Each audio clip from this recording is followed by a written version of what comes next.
Hey there, this is Clay with modernlove.life, and this is the Relationship Inner Game Experience. Now, today I want to talk about something that is very important in the world of dating and relationships. And this is very important whether it comes to dating, whether it comes to maybe a relationship that you're already in, maybe it comes to going through a breakup, and it even comes as very important when it comes to saving a relationship or getting back together with your ex. No matter where you are in the whole dating or relationship spectrum, what we're going to talk about today is extremely important. And the topic that I want to cover today is the topic of being at cause in your own love life. A lot of people, for lack of a better term, aren't at cause in their own love life. They just kind of give their love life over to hope or luck or chance or fate or the stars or anything else. And they're not playing an active role in the process of whatever their outcome might be. And they might think that they're playing an active role in whatever the process might be. They might say, maybe you're a single person and you want to go out on a date with an attractive person and you want to get a nice boyfriend or girlfriend. So you might go out there and start talking to strangers, right? You might not be making a whole lot of progress. Maybe you're not getting that date that you want. And you might say, well, hey, it's just a numbers game. I've been, turned down 20 times. Like it's only a matter of time before somebody says yes, right?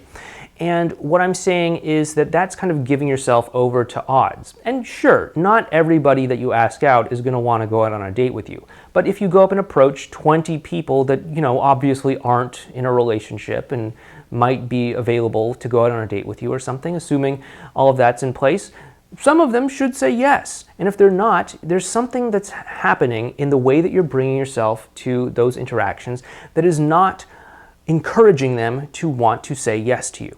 It's probably in how you are approaching that person.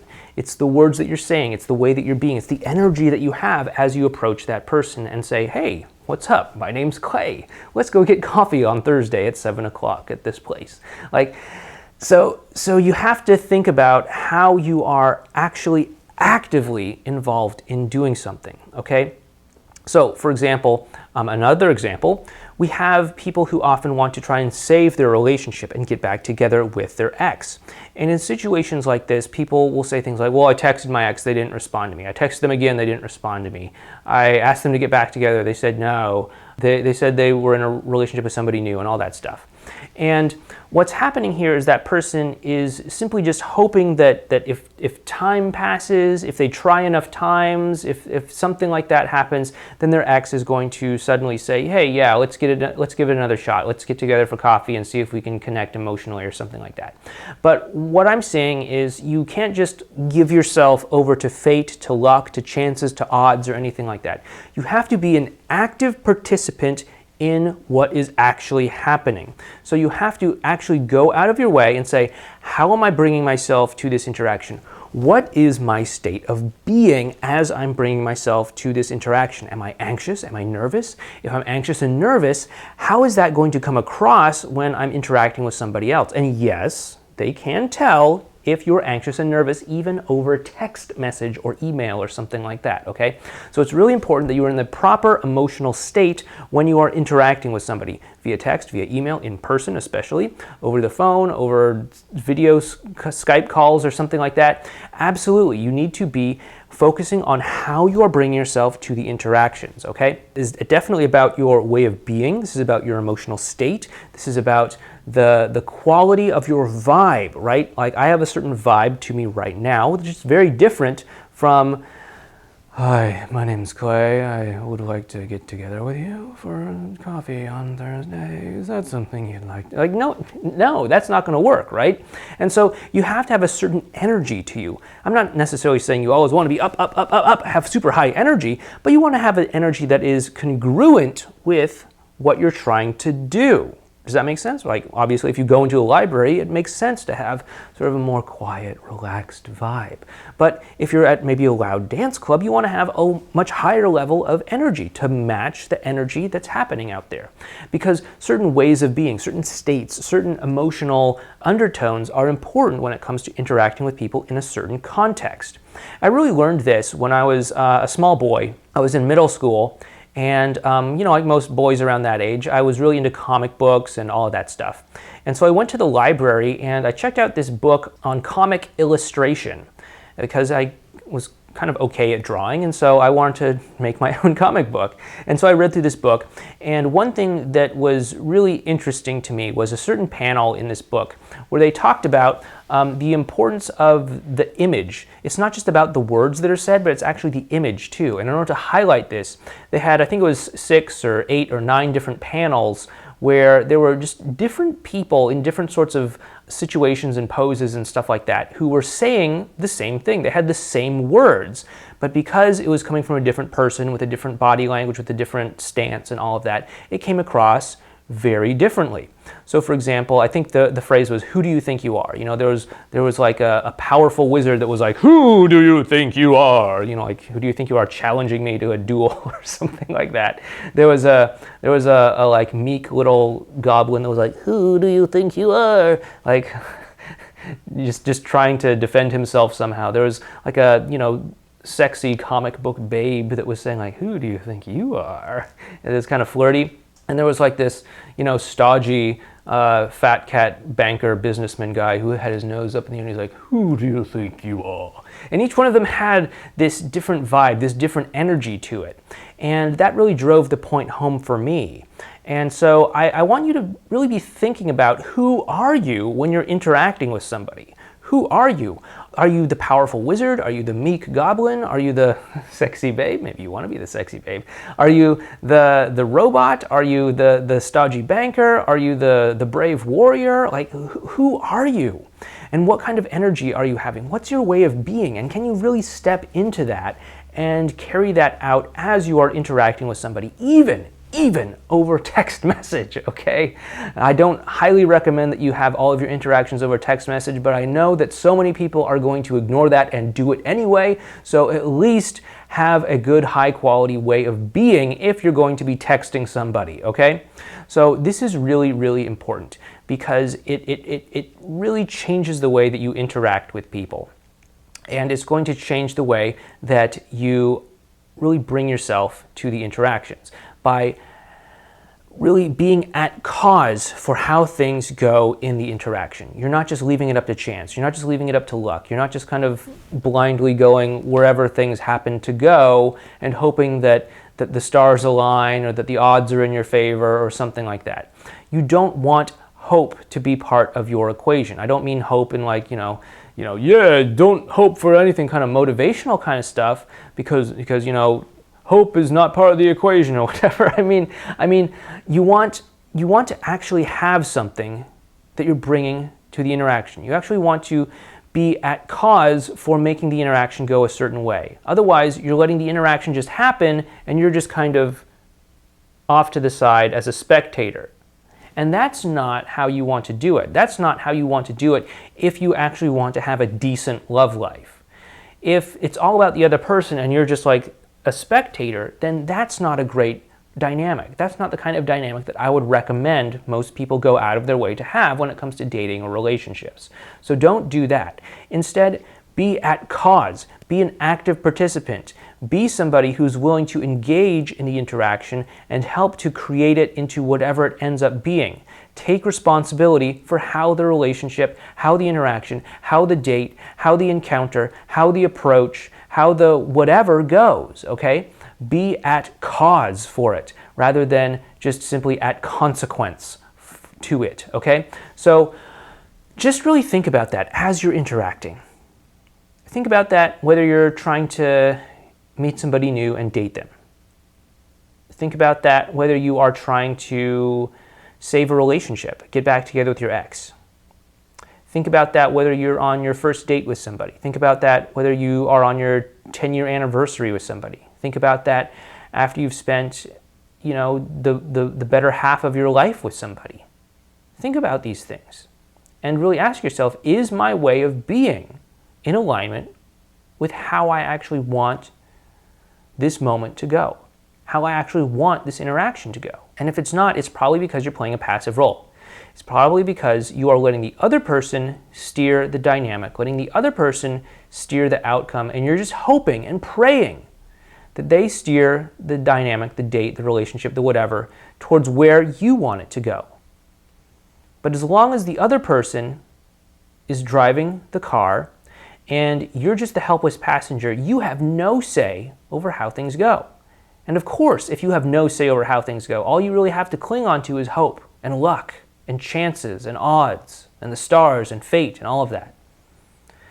But if you are actually willing to take the steering wheel and say, I'm going to bring myself to this interaction in this way or this way or this way, you are actually taking control of it. I'm not saying to be domineering. I'm just saying play an active role in how things actually play out. Have the foresight to know how you need to be in any given situation. Do you need to be empathetic? Do you need to be understanding? Do you need to be comforting? Do you need to be courageous? Do you need to set the tone? Do you need to take the lead? Do you need to be a little bit more submissive? It changes from time to time, depending on the context. But you can't just be passive in this unless you just want to let the other person take the relationship to wherever they want it to go, based off of whatever their agenda is. And if you don't know what their agenda is, or if you don't trust their agenda to be the same as yours, then that's a very, very dangerous game. Okay, so with that said, let's get into our questions for this week. Okay, our first question is from Evie. Evie writes in and says, Hi Clay, I am struggling with one of the advanced relational skills, present moment awareness. I am a ruminator and I easily get lost in my thoughts, whether they are pleasant or unpleasant. I especially struggle to stay in the present moment when unpleasant things happen, such as getting a negative response or to something that I said in the middle of an interaction, or when I think that there might be a high chance of something unpleasant happening. It is easy to stay in the present moment when there are no perceived threats or nothing bad is happening. When there is, I really struggle to not get lost in my thoughts, feelings, and worries in the moment. I tend to start worrying or feeling bad immediately. I need time to collect my thoughts, process what is happening before I can come back to the present moment. How can I learn to stay in the present moment when I'm in the middle of something bad happening that is triggering an emotional response? When it comes to situations like this, it's important to notice that there's actually a step missing. You know, it's not as if something is happening and you feel a certain way. There's something that is happening, and then before you feel a certain way, there is a certain thought process that you're going through that's interpreting what you saw or heard or whatever and making that into some sort of meaning. And then because of that meaning, you are starting to have an emotional response to that, right? Maybe you text somebody and then that person doesn't text you back in a time frame that you think that they should be able to text you back in. And so you start to worry about maybe they're not into you. But if you look a little bit closer, you can sort of start to see that, okay, it's not just that they're not texting me back, it's that I'm afraid that it means something about me. I'm afraid that it means that maybe I'm not lovable, that maybe I was getting excited about somebody who's not into me or something along those lines. And so what's happening is that there's this thought process that's going in and filling in the blanks with your own worst case scenario predictions, okay? And this is what we call our BS machine. Now, this BS machine is something that really drives a lot of people to sabotage themselves a lot when it comes to relationships and dating and all sorts of circumstances like that. And so when you start to notice this happening, what you really want to do is you want to use one of the exercises that we talk about inside of our compatibility code course called thought challenging. And what this really does is it starts to challenge these BS thoughts so that they don't really get to the point where where they're causing you to feel emotionally distraught. Okay? And once this happens, you'll kind of break this vicious circle of, feeling worried, and then you have these ruminating thoughts, and then you start to feel more worried, and then you have more ruminating thoughts, and so on and so on and so on. And so what you want to do is you want to start to untangle this BS machine thinking, because this is really going to cause you to struggle a lot, and it can cause you to really sabotage your love life when it comes to a lot of areas. Because, for example, you might think, well, I'm just having some thoughts, I'm just having some feelings and worries or something like that. What's the harm in that? And my answer to that is that when you look at the results that you get in life, the results that you get in dating or relationships. It's pretty clear, it's pretty obvious to most people that the results that you get are the result of the actions that you take or don't take, right? If you wanted to go out on a date with somebody but you never asked them out, it's pretty obvious that, that's the reason why. And if you need to ask them out in order to go out on a date with them, that makes sense, right? So that's pretty clear cut. But what motivates our actions? Our actions are actually motivated by our feelings, our emotions. Our emotions are what motivate our actions. And so you have to see what causes the emotions. And the emotions are caused by our thoughts. So something outside is happening. There's some sort of external event. And that causes us to think certain thoughts, that cause us to feel a certain way. And those feelings cause us to act in a certain way. And those actions cause us to get a certain result. Now, the question is, what kind of thoughts are you thinking? Are you thinking thoughts about catastrophe predictions, thoughts about somebody leaving you, thoughts about somebody cheating on you, or something like that? Because those sorts of thoughts are going to cause you to feel anxious, to feel insecure, to feel afraid, to feel all sorts of other negative emotions. And because you're starting to feel these negative emotions, you might start to act out on those negative emotions by maybe accusing somebody, approaching somebody in a certain way, behaving in a needy or clingy kind of way, or something like that. And of course, if you take those sorts of actions, you'll get the results that people that behave in that sort of way tend to get. You know, if you behave in a needy or clingy sort of way, people generally kind of pull themselves away from you. So if you want to get better results, you have to simply think better thoughts. So that's where the thought challenging comes into play. And again, this is something that we cover in the compatibility code. I will go ahead and link to that in the notes for this recording. But the compatibility code helps you to change your thoughts by not fully combating them with the polar opposite, which is what affirmations are. Affirmations don't work for a lot of people because a lot of people spend a whole lot of time thinking thoughts like, I'm unlovable, I'm unlovable, I'm unlovable, I'm unlovable, and then they have an affirmation that says, everybody loves me, everybody loves me, everybody loves me. But if that's the exact polar opposite of the thought that you're thinking all the time, you're just going to reject it mentally. It's not going to stick. And so what you need to do is you need to slowly inch your way closer to more empowering thoughts, thoughts that are actually going to lead you to what you want, not thoughts that are going to disconnect you from reality, right? Because it's unrealistic to expect everybody to love you. But it's realistic to say, okay, some people might love me and some people might not love me. That's totally realistic. And once you start to have more balanced, reasonable thoughts, you'll start to have more balanced emotions, and once you start to have more balanced emotions, you'll start to act more like yourself, and once you start to act more like yourself, you'll start to get better results because you won't be acting as if you're somebody else. You won't be acting as if you're somebody else in an either good way, where you're trying to pretend to be somebody that you're not, somebody who always has their act together, or something like that, right? And you also won't be somebody that you're not in a bad way too, where you're acting out of character, needy, desperate, anxious, insecure, all of those sorts of things. And of course, this will bring you more into alignment with who you naturally are, which is the best place to go when it comes to results, because the results that you get are going to be in alignment with who you are. They're going to be in alignment with the kind of person that you are. They're going to be in alignment with the kind of life that you live. And that's the best kind of results that you want to get when it comes to dating and relationships.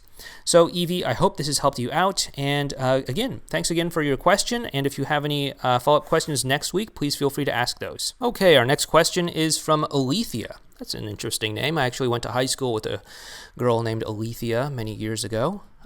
Anyway, Alethea writes in and says, Dear Clay, what can I do to reconnect again with my ex who has started to pull away and stonewalling me in spite of recent numerous positive meetups?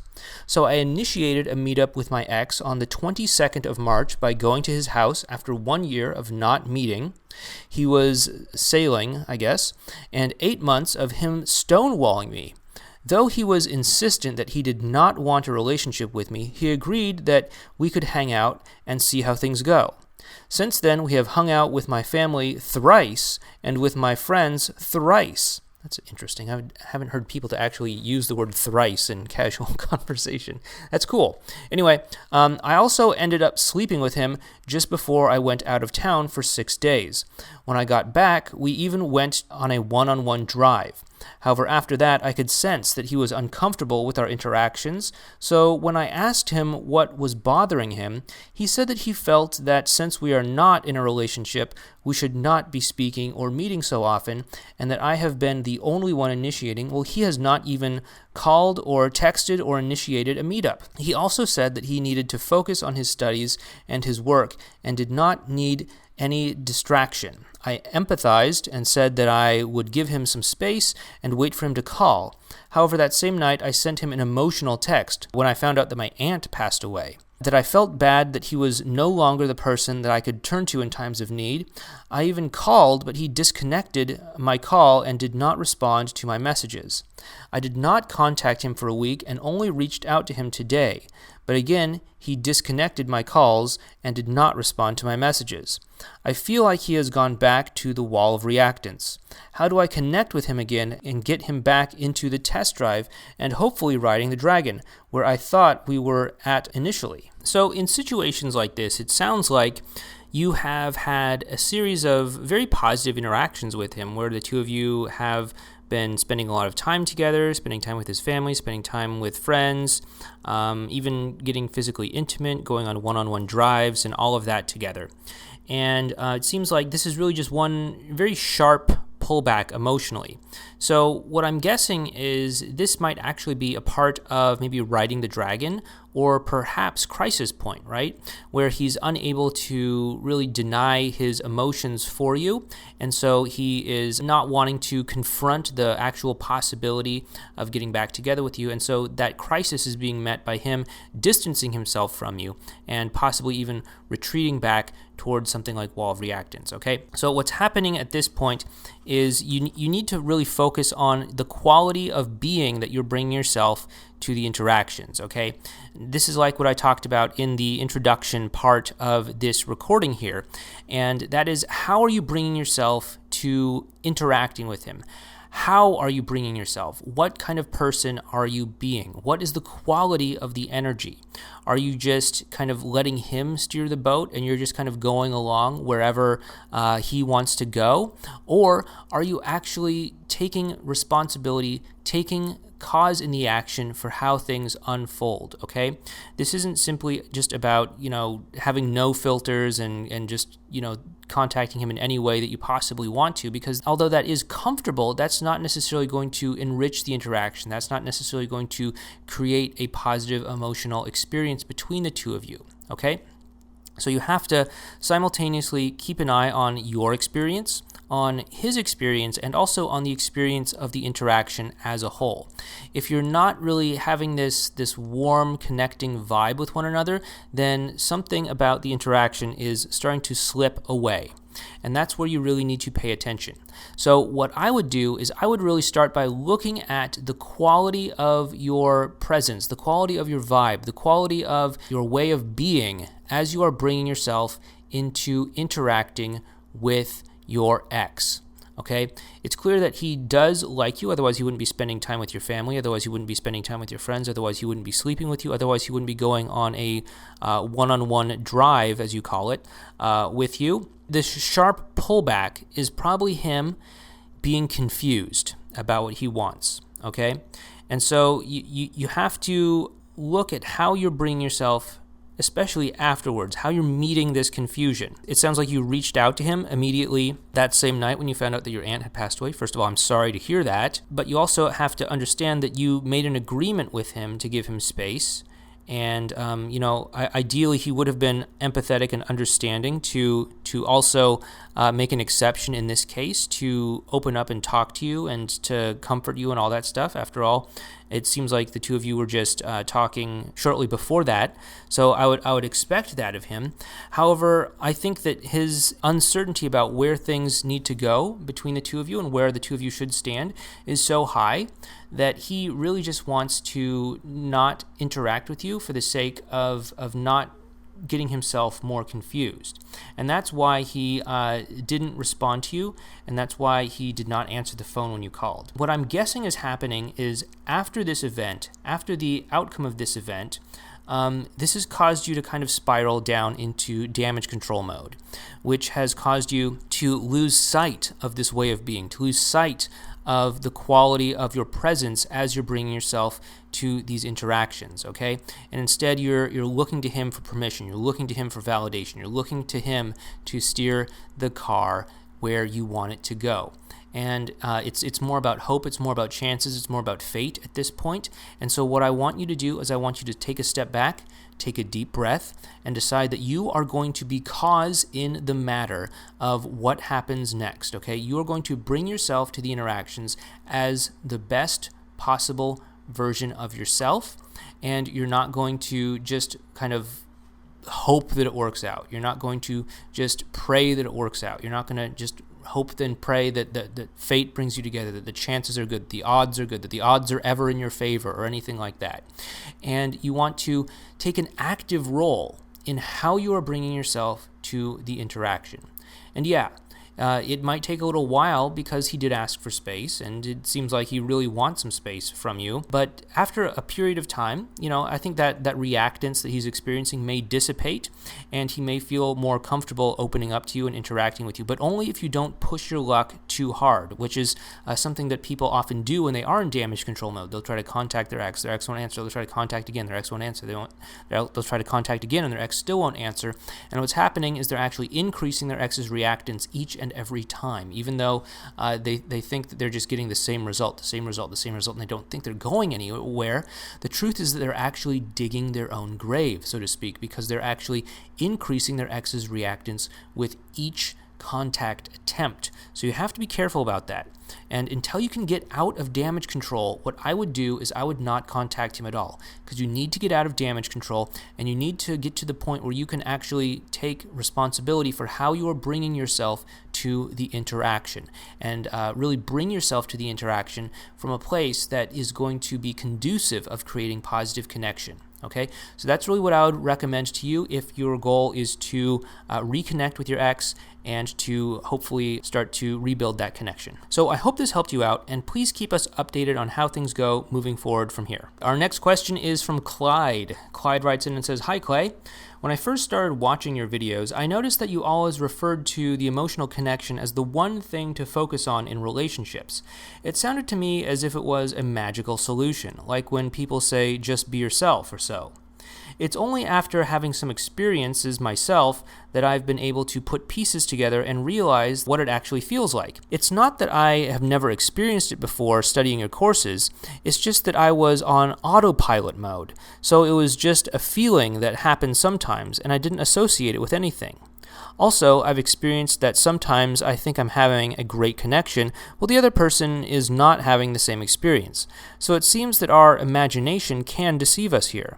I'm still learning about how to create better connections with people, so I'm thinking that maybe it would be useful for your audience, and for me too, if you could try your best at describing what an emotional connection feels like, how to create it, and how not to project your own imagination onto it. Thanks." Okay, so a strong emotional connection, it can feel like a lot of things, but ultimately what it feels like is you being honest with the person that you're with, okay? You're authentically expressing yourself in a way where you take full accountability for your own state. You're not blaming the other person for anything. You're not looking for the other person to shore up some sort of perceived weakness or perceived shortcoming that you think that you might have. You're just simply expressing yourself, taking ownership of your experience. You're saying like, hey, I feel really sad thinking a da-da-da-da, or hey, I feel upset when da-da-da-da happens, or things like that, right? You're just really expressing yourself, and you're not trying to be someone other than who you are. You're not trying to put on an act. You're not trying to be a pickup artist, or you're not trying to pretend to play hard to get or anything like that. You're just being completely yourself. You're not worried about what other people are going to think or say. Oftentimes people, when I say just be yourself, they say, oh, well, I'm naturally shy. But shyness is actually a form of social anxiety, a fear that people are not going to respond to you well. There can be a lot of reasons for that, but nobody is naturally shy. You can be an introvert, but that's very different from being shy. We've talked about that on a previous Q&A thing, so I'm not going to go into that here. What you're going to experience is that you can just start to open up more and be more and more yourself. And that's when you are bringing yourself the right way to an interaction. Now, of course, interactions are not one-way streets, and the other person will will hopefully, ideally, assuming you're bringing yourself in the right way, have the right way of being, have the right state of mind, like we just talked to Alethea about, the other person will also start to open up and start to share their honest feelings, their honest thoughts, their honest opinions as well. Hopefully in an equally responsible way. If they don't do it in an equally responsible way, if they do blame you, or if they do put guilt on you for some reason or other, don't hold that against them. That's just their way of expressing it. And don't take it personally, because you know that you're not responsible for their feelings, right? But you can still listen to them. As the two of you start to have this back and forth connection where the two of you are opening up more, sharing more, and connecting more, you'll notice that your attention seems to focus more and more and more on the connection between the two of you. It almost feels as if everything else around you is kind of melting away and disappearing.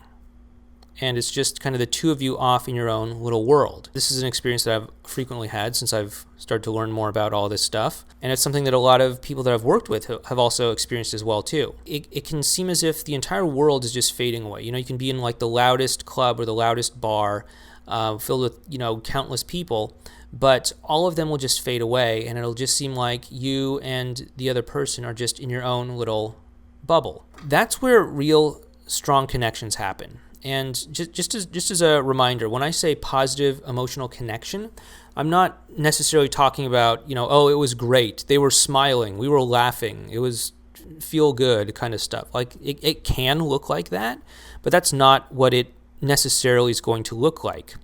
A strong emotional connection, a positive emotional connection, a positive interaction can look like the two of you crying because maybe you're finally saying something that you've wanted to say for months or years, but you just never thought that you could, and now you're finally working up the courage to do so.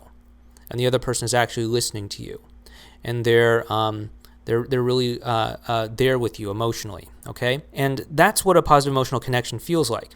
Now, it's also important to know that you could also run the risk of having like a captive audience, where you think that you're doing a good job connecting, but the other person is just like, oh, is this over yet? Oh my, like we all have had at some point an experience where we're in a conversation with somebody and that person is just going on and on about some topic that we have checked out on long ago, right? They're just still going on about some story, and we're just like looking at the time, trying to think about something else, wondering if, there's any way that we can excuse ourselves from the conversation or something. And you definitely don't want that to happen. And the best way to make sure that doesn't happen is for you to actively engage the other person in the conversation too, right? So you can actually ask questions. You can ask for somebody's experience or opinion. You can say, hey, have you ever felt this way? What does that feel like for you? What was that like? Can you tell me a time that when you felt a similar thing, or have you ever felt frustrated beyond belief? That's how I felt this time. And they might say, oh yeah, I felt that way once when or something like that happened. And if you can engage the other person and get the other person also sharing their experience as well too, then it's definitely going to be a two-way street. Okay? So what you want to do is you want to have the conversation flow both ways.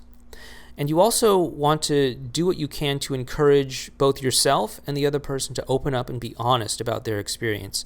And that's how you make sure that you have a positive interaction that's both rewarding for both people involved. Okay, Clyde?